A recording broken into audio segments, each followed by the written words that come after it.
अस्सलाम वालेकुम दोस्तों रूबी अली हिकिड़ो वीडियो पोस्ट कयो आहे जंहिंमें हूअ पाकिस्तानी अदाकाराउनि खे हिकिड़ो मैसेज ॾेई रही आहे।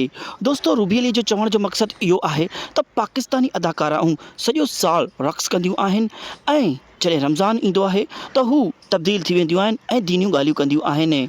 सॼो साल हू रक़्स करे माण्हुनि खे एंटरटेन कंदियूं आहिनि ऐं रमज़ान में हुननि जो रंग रूप ई ॿियो हूंदो आहे। दोस्तों जेकॾहिं रूबी अली जी पंहिंजी ॻाल्हि कई वञे त रूबी अली पाण छा कंदी आहे।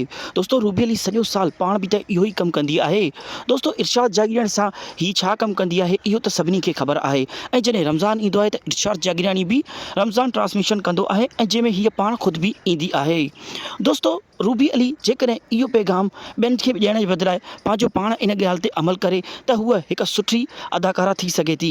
पर दोस्तों रूबी अली खे इहा शइ बिल्कुलु बि पसंदि कोन आहे ऐं दोस्तों रूबी अली ॿियनि खे त घणा मशवरा ॾींदी आहे ऐं ॿियनि ते तनक़ीद बि कंदी आहे पर पाण कंहिं बि ॻाल्हि ते ज़रो बि अमल कोन कंदी आहे। जेकॾहिं हूअ पाण इन ई ॻाल्हि ते अमल करे त शायदि हूअ हिकु सुठी अदाकारा ऐं हिकु सुठी इंसान थी सघे थी। पर इहे शयूं हिन खे खपनि ई कोन। पर हिन खे ॿियनि ते तनक़ीद करण में ॾाढो मज़ो ईंदो आहे तॾहिं त हिन ते ख़ुदि ते तनक़ीद थींदी आहे। हिन खे ख़बर आहे त मां इहो वीडियो रखां थी उल्टी मूं ते ई तनक़ीद थींदी पर इन सां हिन खे ख़ुदि खे बि मशहूरी मिलंदी जंहिंजे करे हीअ वीडियो अहिड़ा पोस्ट कंदी आहे। पाकिस्तानी एक्ट्रेसेस अदाकारा आर्टिस्ट 11 महीने